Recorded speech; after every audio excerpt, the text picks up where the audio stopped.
Comando Geral PNTLI orienta na comandante município Sanulu Resinghat, no comandante unidade onde alerta membros sira halo patrulhamento prepara a eleição parlamentar. Porta-voz Polícia Nacional Timor-Leste, Superintendente-Chefe Arnaldo de Araujo, rato assunto de jornalista Sira e a conferência imprensa segunda-feira Loronça no Resinghat fulang março tinangne e a caicoli dele. Superintendente-Chefe Arnaldo de Araujo afirma, Comando Geral PNTL orienta para comandante município, onde halo patrulhamento lao ain no hocareta hak basic amba comunidade Sira para retang confiança.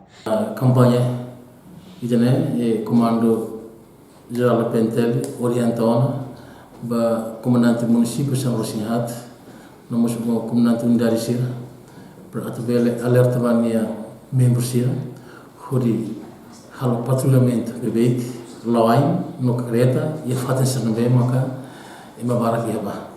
Nós habis gamba comunidade Sira atune confiança ba polícia bele metin liutan especial oli liu ia loron eta tama kampanye jene kulia basira to sira bele kalma sernian e la bele halo bot be maka eu viola contra regras ou lei be maka vigore itna rai jene.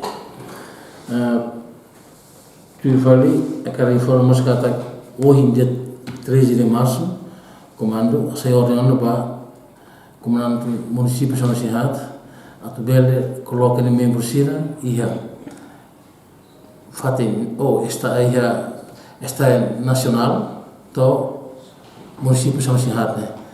Entretanto, ia Loronça no Resintolo fulang março ne, comando hasai ona ordem, ba comandante município Sanulu Resinghat, onde bele coloca membros Sira e edifício Stai Nacional, to o município Sira, para bele assegura fato refere.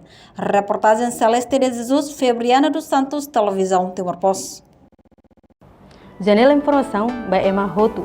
Atu reta informação atual diakliu kita haluha, haneham botão subscribe, like, halo comentário, no faz tutang ba media social hotu.